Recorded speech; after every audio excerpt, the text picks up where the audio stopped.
Olá, bem-vindos. Eu sou Federico Servideo, diretor-presidente da Câmara de Comércio Argentino-Brasileira em São Paulo. E mais uma vez gostaria de dar as boas-vindas a todos vocês que nos acompanham a este novo webinar que estamos organizando, dando início a nossas atividades deste ano de 2026. Aproveito para desejar a todos vocês o melhor para este ano, que seja bom para todos e cada um de nós. Hoje vamos a conversar sobre um tema do qual se fala muito na imprensa, que é o recentemente assinado acordo entre o Mercosul e a União Europeia.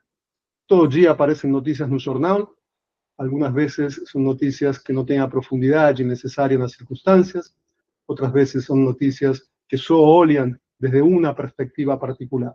Hoje teremos a oportunidade de aprofundar um pouco mais estes temas, desde a ótica estratégica, desde a ótica geopolítica e desde a ótica empresarial. Nesse sentido, eu gostaria de dar as boas-vindas e, mais uma vez, agradecer a participação aqui de Alberto Pfeiffer. Alberto é coordenador do Grupo de Análise de Estratégia Internacional da USP. Alberto, adicionalmente, é pesquisador sênior do Agro Global do INSPER. E Alberto, principalmente, é um conselheiro da nossa Câmara de Comércio. Logo das palavras de Alberto, que se inicia em alguns poucos segundos, teremos a participação de Agustín López Casella. Agustín é o CEO da ROA e ele trará a leitura empresarial deste acordo União Europeia-Mercosul. Passo a palavra para Alberto. Uma vez mais, desejo a todos vocês um bom webinar. Agradeço a participação de vocês e agradeço a colaboração de Alberto. Um detalhe adicional antes de passar a palavra, para aqueles que estejam interessados em passar perguntas, aí na plataforma Meet que estamos utilizando, à direita da sua pantalla, embaixo, tem um conjunto de bolinhas. Se vocês clicam lá, em opções de ferramentas, vocês vão ver aí a possibilidade de fazer perguntas. Se vocês têm alguma dificuldade para fazer as perguntas, podem colocar diretamente no meu WhatsApp as perguntas e eu resumo as perguntas para Alberto e para Agustín. Muito obrigado, bom webinar para todos nós. Alberto, a palavra é contigo. Muito obrigado, Federico. Uma honra estar aqui com nossos colegas da Câmara, da diretoria, do Conselho e o público convidado. É sempre uma satisfação e um prazer poder, mais uma vez, refletir sobre temas da atualidade que afetam diretamente as relações entre Brasil e Argentina, bilaterais, no âmbito regional do Mercosul, no âmbito regional da América do Sul, da América Latina, do hemisfério americano. Importante ressaltar esta categoria operacional hemisfério americano, relançada e reforçada segundo a doutrina de segurança nacional americana, publicizada no final do ano passado, e que tem ensejado um novo olhar para as Américas, e que estabelece, pela temática que foi apresentada, uma reflexão do momento para um tema sobre o qual discorrerei, tem a sua relativa importância para todos nós. A Câmara tem feito um trabalho muito sólido e consistente do acompanhamento das temáticas. O Federico tem sido muito generoso em me propiciar diversas oportunidades de eu proferir uma apresentação coerente. Estive recentemente, em maio, estivemos juntos para um diálogo sobre o Mercosul ampliado e o início da administração Trump. Eu utilizarei aquela reflexão como um ponto de partida para a nossa abordagem de hoje. A abordagem terá as clivagens estratégica e geopolítica como referências. Portanto, eu me afastarei um pouco da agenda comercial, porque julgo mais importantes, julgo mais essenciais para a compreensão do fenômeno do relacionamento bi-regional Mercosul-União Europeia, esta dimensão estratégica, geopolítica, do que a dimensão puramente comercial, e explicarei o porquê durante a exposição. Eu agradeço muito ao staff da Câmara pela colaboração, Rodrigo e toda a turma, muito prestativos e pacientes com este expositor. Agradeço muito ao Agostinho pela parceria e o incentivo de todos os colegas da diretoria da Câmara. Então, vamos lá, eu preparei uma pequena apresentação, acho que o Rodrigo poderá colocá-la para facilitar a condução dos trabalhos. Nós temos mais ou menos uma meia hora de apresentação, a abordagem estratégica e geopolítica para o acordo Mercosul-União Europeia, e como mencionei, próximo, por favor, Rodrigo, nós tivemos, o anterior, isso, em maio, esta revisão das relações bilaterais, Brasil-Argentina e do Mercosul ampliado, à luz do novo cenário geopolítico. Na ocasião, fui acompanhado pela nossa colega Alejandra, e foi um debate muito interessante, porque o começo do governo Trump era o início das manifestações de uma nova agenda externa, do novo governo americano, pré-tarifaço. Então, já parece hoje que o tarifaço aconteceu eras passadas, né? Aconteceu em julho passado, efetivo a partir de agosto, e com nuances que foram se desvanecendo ao longo do tempo. Próximo, por favor. Então, o desafio que foi proposto aqui para nós foi de que verifiquemos que a assinatura do Acordo Mercosul-União Europeia, né, marcando um novo momento para o comércio, investimentos e estratégia geopolítica da região. É o que vamos tentar fazer. Próximo, por favor, Rodrigo.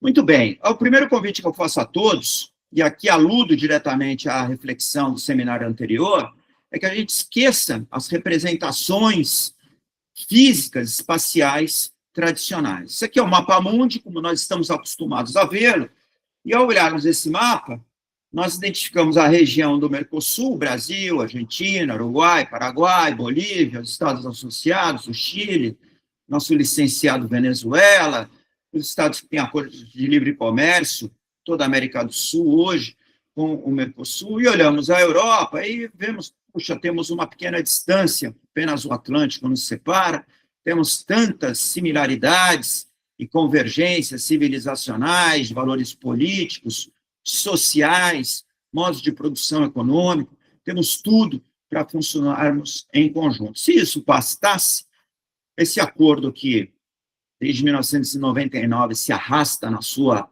negociação, já teria sido finalizado há bastante tempo. No entanto, não foi esse o caso. Nós temos que pensar, como eu propus na aula anterior, desculpem a aula, vício de professor, mas, enfim, na conversa anterior, próximo slide, o mundo por uma perspectiva nova.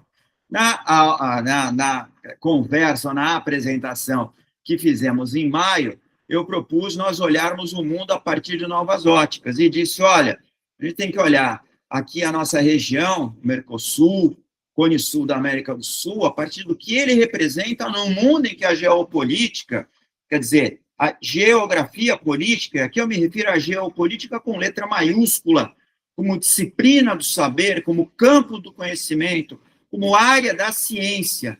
Eu tenho doutorado em geografia, então posso falar com uma certa propriedade acadêmica, intelectual, sobre a temática, então eu falo sobre a geopolítica com letra maiúscula, a geopolítica, né, a geografia política, o estudo das relações de poder sobre o espaço, e não falo aqui sobre a geopolítica com letra minúscula, aquela geopolítica que se fala em mesa de botequim, conversa de cafezinho, que virou um jargão, que virou um termo menosprezado no seu conteúdo conceitual. Então, eu falo aqui sobre a geografia política. E, na ocasião, eu lembrava, olha, nós temos que estar atentos da nossa localização do mundo, dos nossos potenciais espaciais, dos recursos que dotamos, que podemos oferecer ao mundo. E falávamos ali, estávamos conversando sobre o início do governo Trump, no mundo, ou no ano em que nos encaminhávamos aqui no Brasil para a realização da COP, da Conferência das Partes, do Acordo de Paris, todo o arranjo ao redor das mudanças climáticas e do aquecimento global, e lembrando da enorme disponibilidade de recursos naturais que o Brasil possui, e mais que tudo, e aí eu acentuava a minha abordagem sobre a temática, na localização particular que nós, países do Cone Sul da América do Sul, Brasil, Uruguai, Paraguai, Argentina, Chile, conseguimos, sobre essa calha do Atlântico Sul, sobre essa calha do Pacífico Sul, expor, projetar poder, controle espacial para toda essa dimensão, que inclui na superfície da crosta terrestre, na superfície oceânica, a dimensão polar sobre o Polo Sul e também espacial projetada acima e subterrânea, submarina projetada abaixo. Quem acompanhou essa exposição e compreendeu a força explanatória que essa abordagem contém, não se surpreendeu com o movimento de Donald Trump em relação à Groenlândia, porque bastou projetar essa reflexão no outro lado do mundo, por outro polo, o Polo Norte. Acho que até na ocasião nós comentávamos que o Polo Norte já era uma ocupação, a rota ártica, o acesso aos recursos estratégicos da Groenlândia, por exemplo, com o derretimento da calota polar, devido ao aquecimento planetário, já era uma região de disputa e com domínio, naquele momento, russo. A Rússia é, hoje, o guardião principal das rotas, da rota de navegação pelo noroeste, pelo nordeste, né? Pelo nordeste, exatamente. A rota que vai sair da Groenlândia, passa pelo Polo Norte e vai dar a volta no Estreito de Bering. Essa rota economiza 20 dias, aliás, ela faz em 20 dias o mesmo percurso que por Suez se faz da China para a Europa. Muito bem, a Rússia hoje tem a maior frota de navios quebra-gelo do mundo, incomparável em relação aos Estados Unidos, nem falar de China, enfim, nenhum país tem a frota marítima, a frota tanto de navios de superfície quanto de outros tipos de embarcações capaz de navegar no Ártico. Então, era já anunciado, e Trump já o fizera desde seu discurso de posse, 20 de janeiro do ano passado, essa pretensão americana quanto à proteção do acesso, nesse momento mais proteção do acesso ao hemisfério ocidental a partir do flanco norte. Então, o movimento da Groenlândia não foi nada de surpresa nesse sentido. Bom, próximo slide. Acho que já convencer vocês de que a gente tem que olhar para a realidade a partir de óticas diferentes, uma ótica estratégica, uma ótica geopolítica, uma ótica que, na geopolítica, lida com as relações de poder sobre o espaço, e na estratégica, sobre a alocação dos recursos de poder para a consecução de objetivos nacionais, eu vou passar agora a uma brevíssima apreciação do Acordo de Parceria Mercosul-União Europeia, como bem lembrou o Federico, tema da imprensa recorrente, exaustivo, insistente nas últimas semanas. É claro que é um fato que merece destaque, é claro que, ao se conseguir a assinatura do acordo, se venceu uma etapa, é positivo, representa um avanço, sem dúvida alguma, mas é um fato do momento, do mundo, do passado. Esse tipo de acordo fazia sentido quando ele foi concebido, em primeiro lugar, lá em meados dos anos 90, começaram as conversações, efetivamente, de 99 em diante, quando nós estávamos no êxito do ideário da globalização, no ápice da lógica da otimização dos custos de transação, da redução dos custos logísticos, dos custos de transporte, do parcelamento dos processos produtivos por espaços nacionais, de modo a se aproveitar das vantagens comparativas e competitivas de cada país no mundo. Nesse momento, a indústria automotiva talvez tenha sido o principal exemplo.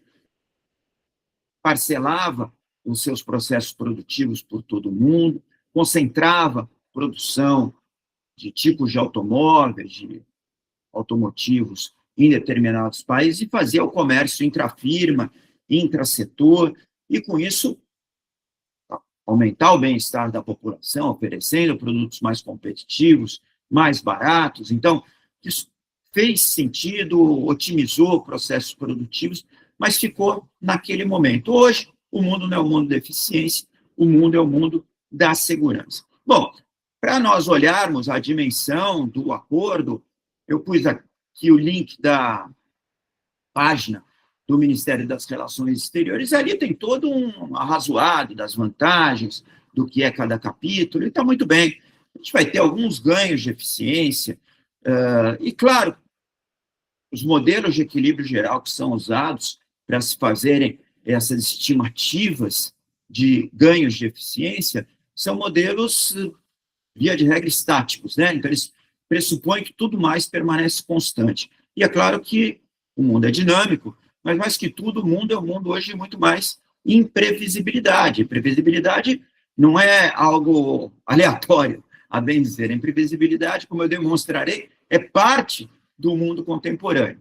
Então, essas estimativas são estimativas bastante duvidosas quanto ao seu acerto. Mas, pela teoria econômica, a gente tem algo de eficiência sendo ganho a partir de um mecanismo de cooperação econômica, de um acordo comercial, em tese, traz certeza e segurança jurídica, reduz assimetrias e unilateralismo, vai organizar a solução de controvérsias, isso em tese. Tem a face do comércio, do acesso a mercados, pela queda das tarifas e pela queda ou pela organização, pela não discricionariedade das barreiras não tarifárias, regulatórias e outras. Então, se tende a ter o que se chama, em teoria econômica, em teoria do comércio internacional, criação de comércio. O que é criação de comércio? Você deixa de produzir domesticamente e passa a importar do seu parceiro, que é mais eficiente, né?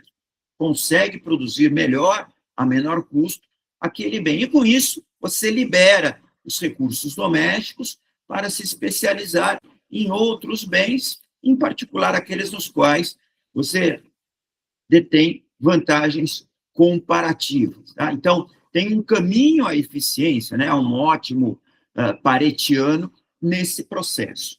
Muito bem, isso é muito bom. A tendência é haver uma maior eficiência dos processos produtivos, produtos mais acessíveis, mais baratos, mais diversidade, maravilha. Ao mesmo tempo que a criação de comércio, quer dizer, eu deixo de produzir domesticamente e importo bens melhores e mais baratos, eu também posso ter um fenômeno chamado desvio de comércio, que é o quê? Eu deixo de importar de um parceiro anterior e passo a importar do novo parceiro beneficiado pelo barateamento devido à redução das tarifas e dos custos não tarifários daquele parceiro beneficiado pelo novo acordo vigente. Nesse caso, eu creio que o dimensionamento birregional ainda nos levará a algumas constatações, por assim dizer.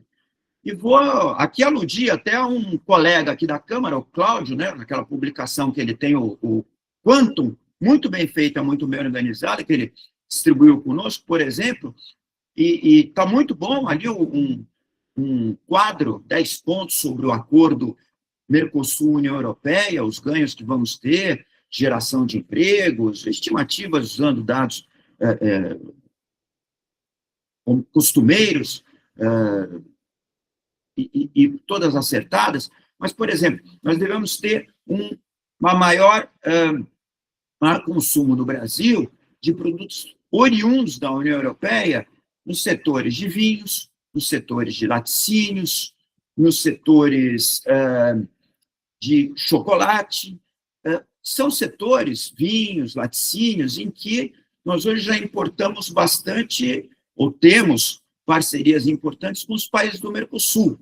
Eu não sei até que ponto haverá desvio de comércio em detrimento dos países do Mercosul em favor dos países da União Europeia.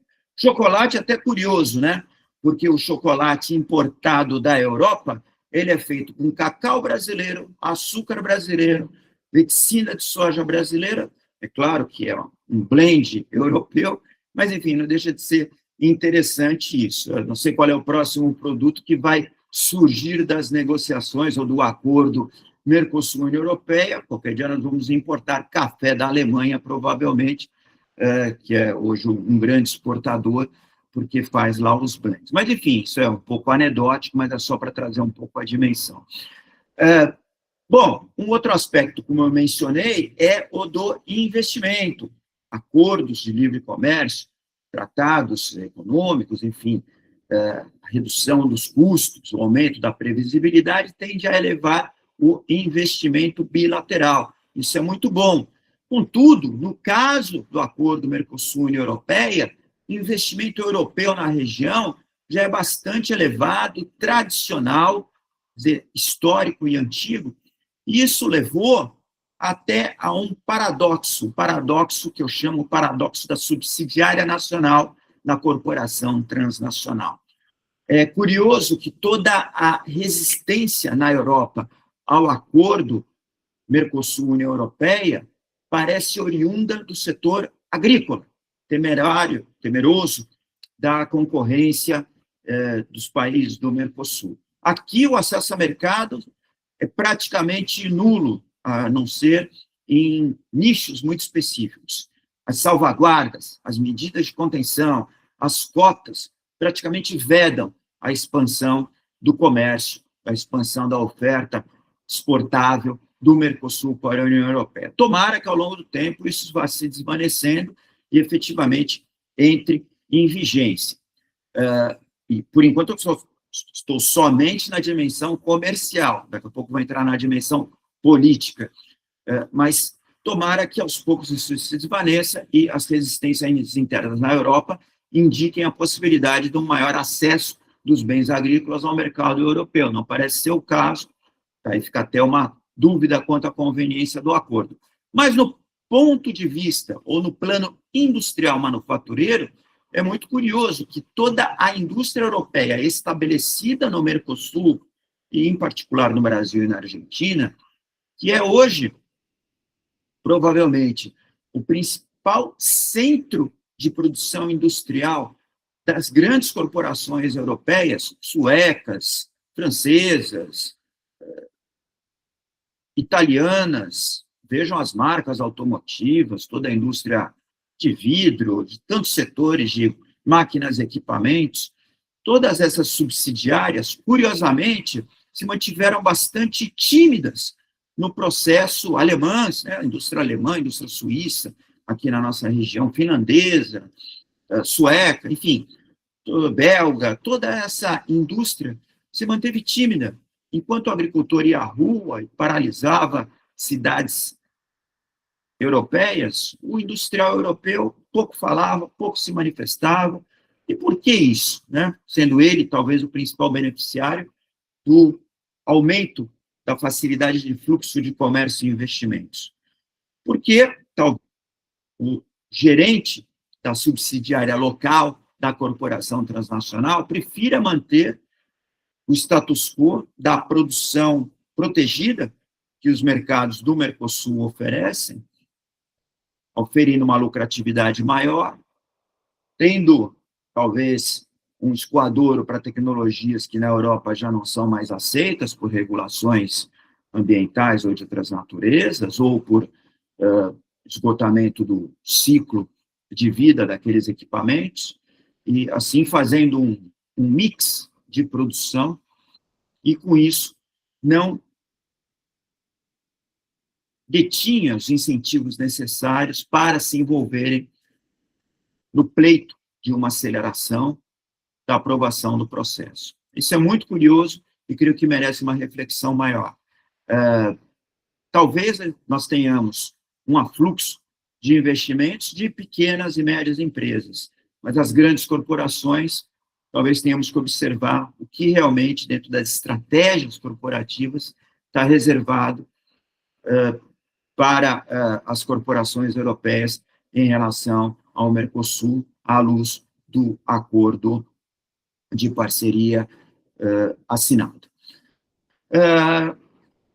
Vou fazer uma pequena nota aqui, eu detesto ser autorreferente, mas uma tese que eu defendi na Fletcher School of Law and Diplomacy em 2002, estudei as negociações do acordo Mercosul-União Europeia, utilizei teoria dos jogos, o modelo dos jogos dos dois níveis, de um autor chamado Robert Putnam, adaptado para jogos dos três níveis, e desde aquela época já ficava patente em modelos teóricos de teoria da negociação, que essa negociação é uma negociação extremamente complexa, isso é redundante falar, mas cujo resultado apontava para um indeterminismo.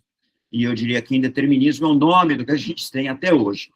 Nós temos uma coisa, uma resultante ainda indeterminada. Nós assinamos o acordo, nós ainda não sabemos a vigência, nós ainda estamos à mercê, agora, de uma decisão do Parlamento Europeu.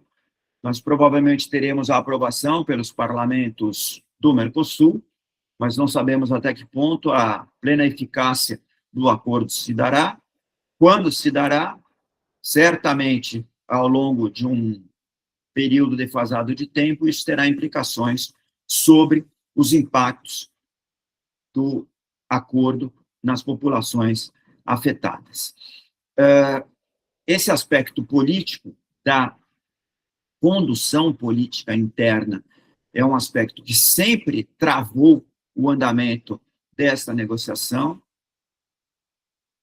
e, com isso, perdeu-se o tempo, perdeu-se o momento da sua aprovação, quando esta negociação poderia ter surtido efeitos conforme o que era a organização do mundo de então, quer dizer, o mundo da globalização, o mundo dos acordos regionais, o mundo das trocas comerciais, o mundo da eficiência econômica, da redução de custos.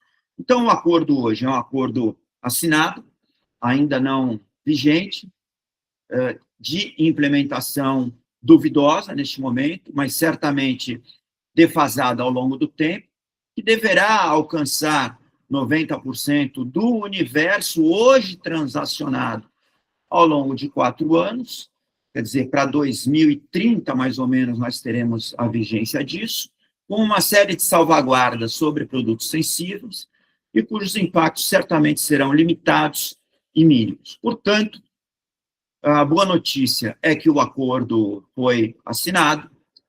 A notícia não tão boa é que o seu alcance será extremamente reduzido e limitado. Eu me atreveria a dizer que ele será quase que imperceptível e inócuo. Passo agora à próxima lâmina, próximo slide. Muito bom. Vamos, então, agora olhar estratégia geopolítica mais ampla, para entender do que a gente está falando, e sair do que eu mencionei como um acordo do passado, que é um fato do momento, para pensar o que é o mundo do presente e os fatos do presente que vão organizar o futuro. Bom, em primeiro lugar, é claro que toda essa negociação Mercosul-União Europeia, de tarifas e regulações não tarifárias, parece uma coisa de crianças, né, de estudantes do jardim da infância, num mundo em que tarifaço e medidas unilaterais acontecem cotidianamente. Quer dizer, o impacto é completamente diluído por essas alterações nos relativos de preços, nos relativos tarifários que Donald Trump...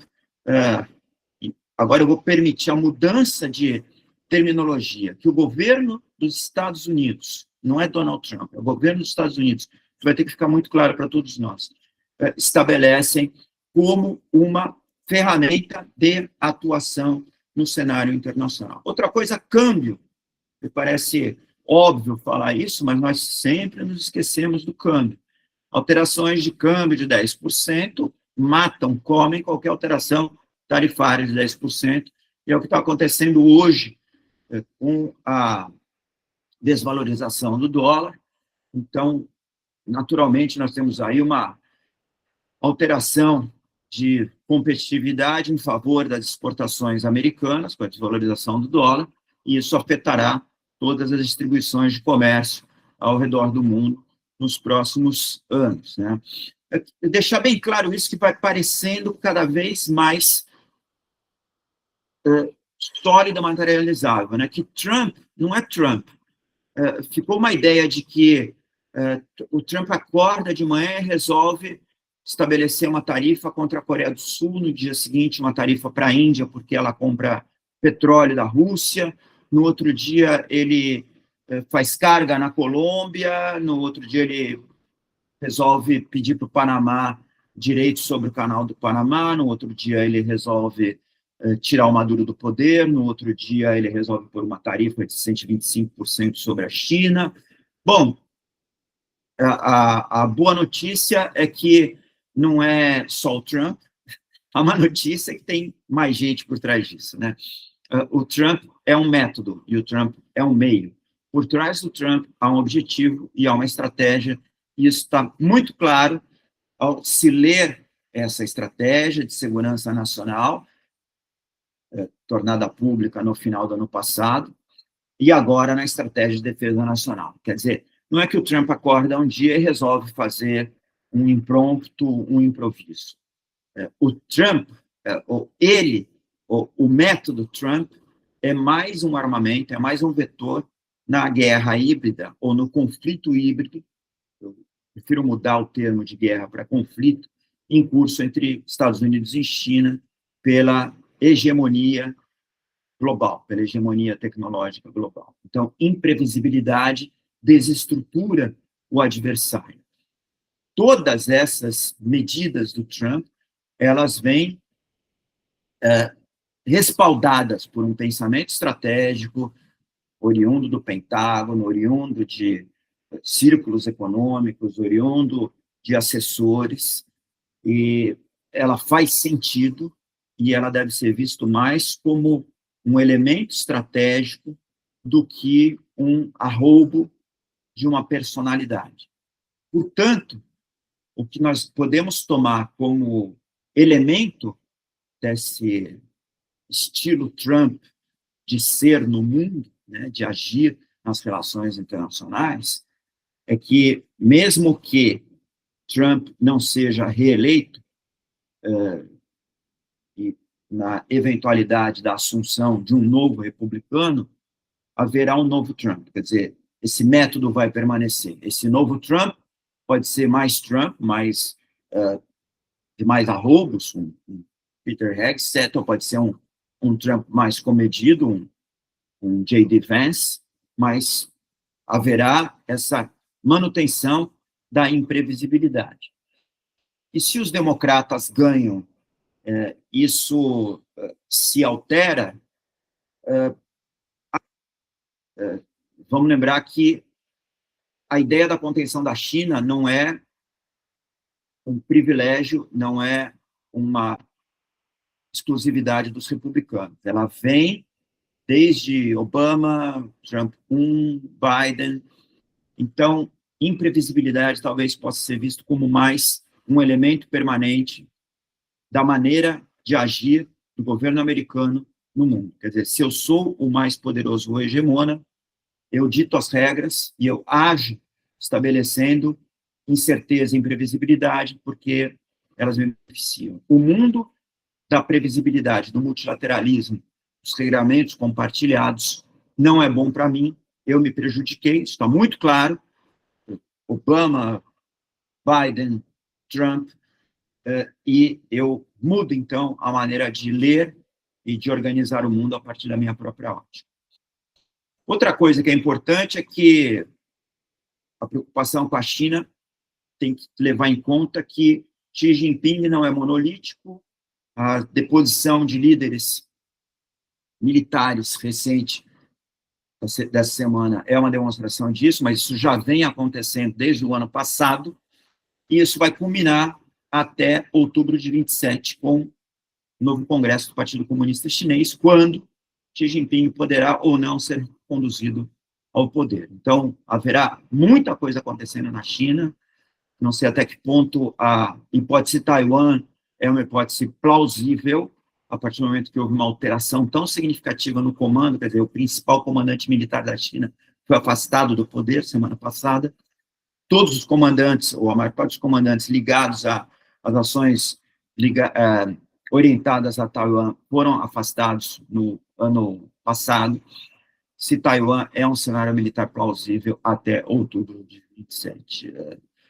A Rússia permanece autocentrada e expansiva, a Rússia permanece como um elemento de desestabilização concêntrica pela via militar, pela via energética, e os elementos transnacionais ilícitos seguem como elementos centrais para a compreensão do mundo e para a compreensão da região.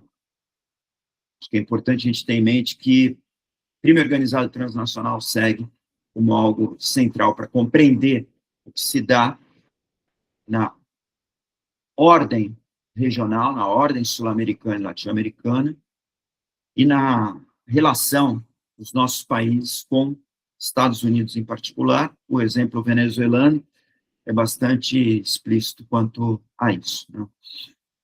Serão fatores diferenciais para entender o lugar das nações no mundo, e aqui a Europa fica muito defasada aos domínios tecnológicos, principalmente inteligência artificial e tecnologias quânticas. A Europa está extremamente defasada quanto a isso em relação aos Estados Unidos e à China, e, nesse sentido, tudo que se fala de ganhos tecnológicos para o Mercosul, de ter acesso às tecnologias europeias, etc., tecnologias verdes, e realmente eu tenho dúvida se isso é um grande diferencial. As tecnologias disruptivas hoje não são de propriedade europeia. A Alemanha, por exemplo, está muito defasada. O que a gente pode ter de perspectiva para a indústria europeia de desenvolvimento que possa atrair investimento e comércio, ou gerar comércio com o Mercosul, pode ser na indústria da defesa. A Europa não tem big techs relevantes, então, em energia verde, talvez a gente tenha mais a ensinar aos europeus, com biocombustíveis e hidrelétricas e outros, do que propriamente receber deles. O que nós recebemos deles, eólico, não é um grande diferencial, solar, tecnologia chinesa, enfim. Então, concluindo, para não me alongar em demasia, 9h40, o impacto do acordo muito limitado, é um acordo datado, é um acordo que chega obsoleto, é um acordo que corresponde a uma lógica de organização do mundo do passado, uma lógica já completamente esvaída, uma lógica que só terá alguma eficácia na margem, e mesmo assim a Europa faz uma grande tarefa de dilapidar o pouco de estratégico que esse acordo teria, no sentido de questioná-lo, fustigá-lo e quitar a ele a eficácia mínima que poderia vincular duas regiões que, sim, têm laços, têm potencial de mercado, têm comunhão de valores, que já têm investimentos cruzados de monta, como eu demonstrei, que já têm um comércio expressivo, 50 bilhões Brasil para a Europa, 50 bilhões de exportação, 50 bilhões de importação, 100 bilhões total anual. Então, tem cultura, tem densidade, daria para explorar, mas o acordo é muito pouco, muito tarde e muito limitado para gerar efeitos significativos. É uma pena, mas é o que eu creio que nós tenhamos que ter em mente. Nossa vinculação com a Europa mereceria muito mais. O governo brasileiro não fez o suficiente para que a gente tivesse uma agenda efetivamente ambiciosa. Pode-se dizer que foi o possível que se conseguiu, mas esse possível é insuficiente para atender às demandas do mundo contemporâneo. É isso, Federico. Obrigado. Obrigado, Alberto.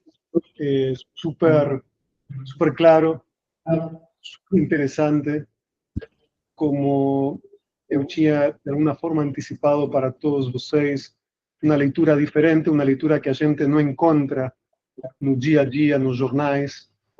Eu sempre falo junto com meus colegas de diretoria da Câmara, com meus conselheiros aqui na Câmara, quão importante é utilizar estes foros de organizações, de entidades como a nossa, para aprofundar e para dar uma leitura diferente, complementar, aprofundada, de aquilo que a gente não necessariamente consegue olhar nos títulos ou nos artigos do jornal.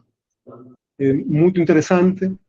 O que eu destaco aqui, Alberto, é esses conceitos que você falou com muita propriedade, o mundo da eficiência versus o mundo da segurança, essa leitura estratégica do que o governo americano está fazendo e não o impulso Trump, essa desfasagem que vemos hoje no Mercosul, esos 26 anos pesam, na realidade, quando a gente fala isto tem 26 anos, realmente o mundo mudou, e mudou significativamente, porque desde o ponto de vista empresarial, e de alguma forma nós aqui representamos, ou pretendemos representar uma comunidade acadêmica, uma comunidade empresarial, uma comunidade comercial, não deixa de ter desafios diferentes àqueles que simplesmente olhamos no jornal. Acho que tua apresentação aqui, teus conceitos aqui, levam para o mundo empresarial uma necessidade de olhar as coisas com outras lentes, com outras óticas,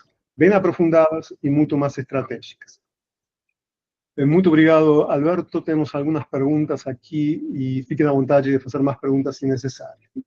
Com isso, eu gostaria de convidar a Agustín López Casella. Agustín é o CEO da ROA aqui no Brasil. Agustín é meu colega de diretoria da Câmara de Comércio. Ele foi, durante muitos anos, nosso vice-presidente. Continua hoje tendo um papel super importante na Câmara de Comércio. Agustín vai trazer para nós uma leitura empresarial, o que ele está enxergando como gestor, como executivo, como CEO da ROA aqui no Brasil, uma empresa de origem argentina, com muita interrelação entre Argentina e Brasil, com muita interrelação com China e outros mercados. Então, nós pedimos para Agustín que nos traga aqui as suas perspectivas, seus comentários, seus insights, de como ele está enxergando isto que estamos vivenciando agora a partir desta assinatura do acordo. Agustín, contigo, muito obrigado por estar conosco. Bem, bom dia, obrigado, Frederico. Eu vou ser breve, tá? Porque realmente não sou acadêmico. Vou falar um pouco da minha experiência de mais ou menos, comecei a trabalhar com o Mercosul antes que existisse o Mercosul. Então, até vivi todo esse processo quando não existiam as barreiras. Eu vou fazer um comparativo agora com a Europa por isso. Porque, para mim, esse acordo ainda vai ser um mistério. Não sabemos o que vai acontecer realmente, quanto vai avançar. Claro que principalmente os franceses são que estão fazendo mais confusão, porque eles se veem ameaçados com a produtividade que temos na parte do agronegócio, tá? Mas realmente vai ser um mistério, tá? Não sabemos. O que eu tenho certeza é que ficar fora é pior. Nesse momento que está todo mundo se unindo em diferentes mercados, a gente não pode ficar isolado. Então, repito, embora vai ser um mistério para mim, eu tenho certeza que ficar fora dos acordos vai ser pior ainda para a Argentina e para o Brasil. Então, essa é a primeira coisa que eu quero deixar claro. Sobre os acordos, ontem eu li justamente que a Índia fechou o acordo com a União Europeia também. E demoraram 18 anos, tá? Não 25, mas 18 anos. Então, assim, a Índia agora também está no mesmo processo. Então, essa é a razão que a gente pode ficar fora. Os outros países seguem se unindo em blocos. Então, isso é muito importante. Então, repito, até uma coisa que me chamou a atenção, fiquei sabendo ontem à noite, porque eu assisto o que é France 24, canal francês, eu que achei estranho que não vi nenhum comentário contra como aconteceu com o Mercosul. Entendeu? Parecia que estavam mais entusiasmados com o acordo com a Índia que com o Mercosul. E depois eu estou falando que, para mim, tudo isso ainda vai ser um mistério. Tá? O que eu tenho certeza é que nós somos muito fortes e muito produtivos no agronegócio. Em tecnologia, eu não vejo possibilidade de da Brasil e Argentina exportar tecnologia, porque quando você vai em feiras na Europa, já participei de vários, tecnologia que eu vejo nos produtos, por menos da área mais hidráulica, que é o que eu trabalho, estão 100 anos na nossa frente. Então, realmente, isso não vejo problema. E outra coisa que eu não quero desviar o assunto, mas, para mim, os europeus estão muito mais preocupados com a China que com a gente, tá? A China está destruindo o mercado europeu. Quem vai para lá fazer negócio percebe perfeitamente que o grande problema hoje da China não é entrando só com produtos, estão comprando empresas europeias. Ontem mesmo saiu que uma empresa chinesa comprou o maior pacote acionário da Puma, da Alemanha.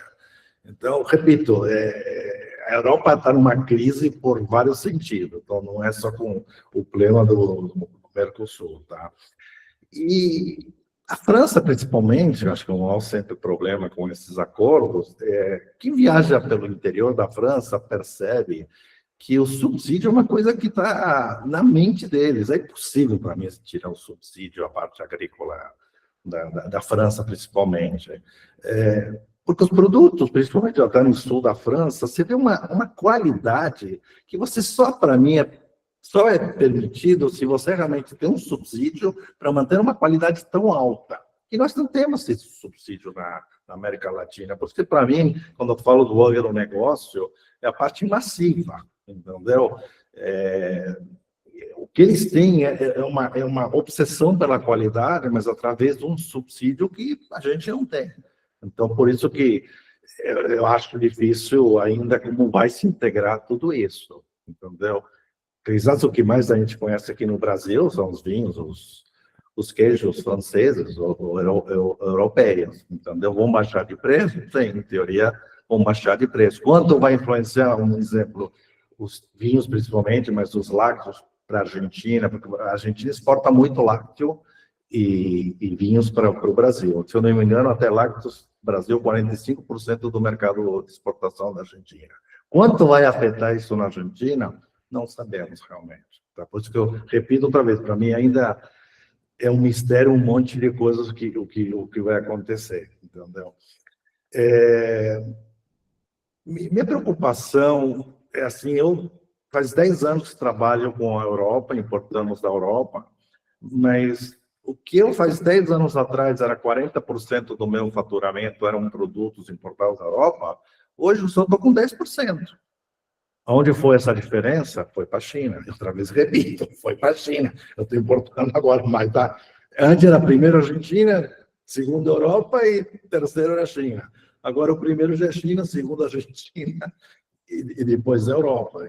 E realmente, da Europa cada vez eu vejo menos possibilidade, porque eles ficaram muito no tempo. Como, acho que o Roberto estava comentando, todas as empresas de tecnologia, acho que quase não existe. Se tiver alguma coisa, acho que é mais da Alemanha, mas igualmente, eles estão ficando muito atrás. E é um custo muito alto, realmente, muito alto.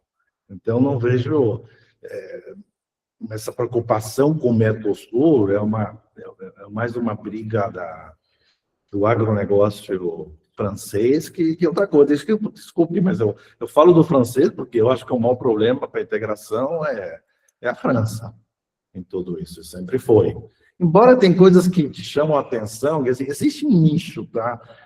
Você caminha por Paris, eu vi nas últimas vezes que você na frente a vários restaurantes uma placa, temos Malbec argentino. Literalmente, temos Malbec argentino. Isso chama muito a atenção. Então, existe oportunidade, sim, mas tem que ser de alta qualidade. Você não vai entrar com vinho mais ou menos na França. E assim como outros produtos. Entendeu? A carne eu vejo. Não, na França não tanto, mas tipo na Alemanha você vê. No menu fala carne argentina. Entendeu? Então, temos possibilidade quando a gente apostar justamente em qualidade dos produtos. Mas, realmente, ainda temos que um longo caminho realmente pela frente para ver o que a gente vai fazer. Tá?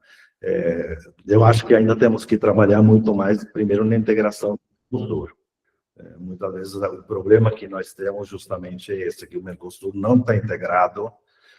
O que eu às vezes eu tenho um caminhão hoje parado na fronteira faz um mês.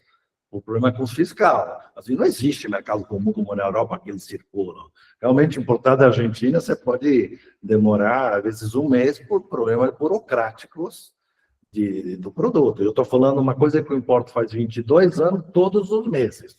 E eu tenho até licença, porque sempre eu brigo, né? Licença de importação. Cada importação eu preciso de uma licença de importação. É um produto que eu trago todos os meses faz 22 anos. Entendeu? Então, para mim, ainda temos que trabalhar muito dentro do Mercosul. Uma coisa que eu sempre repito várias vezes é que as empresas, vamos contar, têm que fazer seu próprio Mercosul. A gente, às vezes, espera demais dos governos. Mas o principal é que cada empresa tem que fazer seu próprio Mercosul. E fazer seu próprio Mercosul é ir para o outro lado da fronteira, visitar clientes, participar em feira, tomar contato com as câmaras de comércio como a nossa, para justamente fazer mais coisas.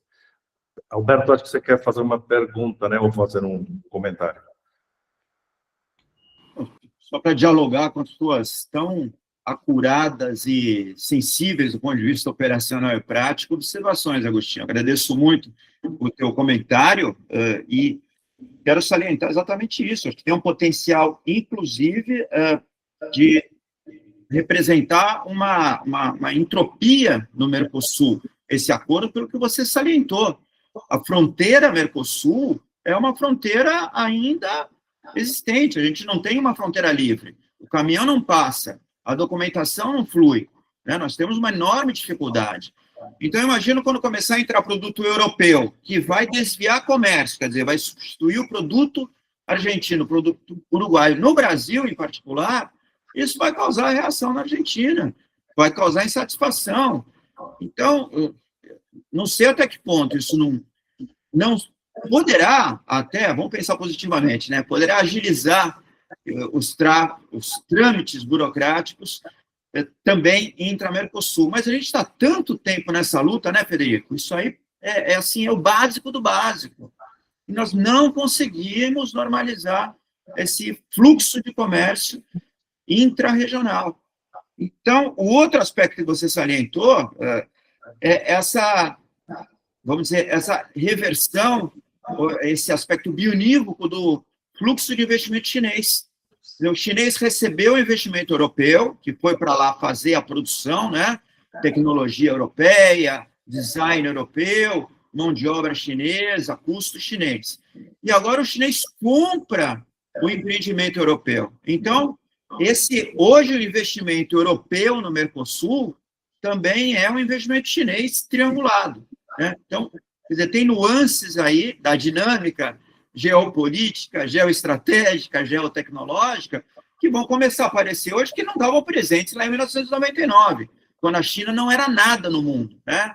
A ascensão chinesa é um fenômeno de meados dos anos 2000 em diante.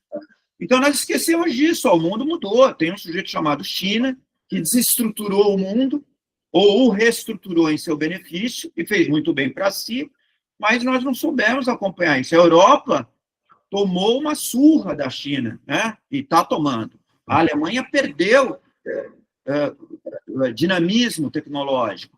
Enfim, os impactos aqui na região têm que ser dimensionados. Federico, Agostinho, não sei se tem uma pergunta aqui no board, não sei se vale a pena a gente ir para ela antes do tempo acabar. Podemos. Não sei, Alberto, Agustín. Alberto, se você quer responder. Então, uma colega, Sandra, que pergunta das consultas que tem recebido de empresas de tecnologia e inovação europeias para fazerem negócios com o Mercosul. Eu creio que aí, nesse nicho das pequenas, médias, microempresas, prestadoras de serviços, que procuram nichos, que têm produtos que podem servir, ótimo, o mercado do Mercosul está aberto, está apto, isso vai acontecer. Mas, de novo, é nicho, é pouca coisa, é pequena monta. Não vai haver uma modificação estrutural, estratégica na relação entre Mercosul e União Europeia, entre os países do Mercosul e os países da União Europeia. O acordo não vai gerar isso por si só. E essa era a expectativa quando ele começou a ser negociado, né? Um grande rearranjo das estruturas produtivas, um grande rearranjo dos fluxos tecnológicos entre esses dois grandes blocos. Essa era a grande novidade na época, os dois grandes blocos negociando. Não é mais o caso. Obrigado, Alberto. Estamos chegando no final. Agustín, tuas palavras finais, por gentileza. Minha única preocupação, repito, é que o Mercosul melhore. Você tem que se integrar mais, tem que ser mais fluido, porque a gente tem que baixar custo dentro do Mercosul. Porque aí sim, os de fora vão comer a gente. A gente não está trabalhando o suficiente para que o Mercosul fique mais integrado, que seja mais fácil fazer negócio entre a gente. Obrigado, Agustín. Alberto, ¿alguna consideración final? ¿Alguna recomendación para nuestros colegas emprendedores, empresarios, para nuestros colegas da Câmara de Comércio? Recomendação é difícil, né, Federico? Gostaria até de ter. Nós temos hoje forças centrífugas no Mercosul, Milei, o presidente do Paraguai, com uma proximidade muito grande com os Estados Unidos, o Brasil olhando para outros rumos. Nós temos essa dificuldade de agendas intra-regionais, agendas bilaterais.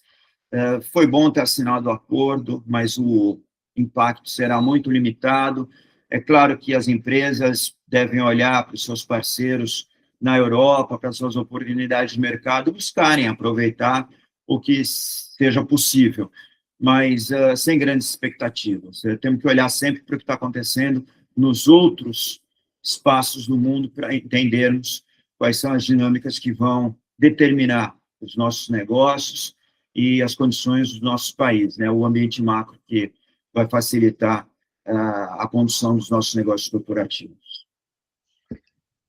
Excelente. Muito obrigado, Alberto. Muito obrigado, Agustín. Acho que a gente tem, no mínimo, muito material para pensar.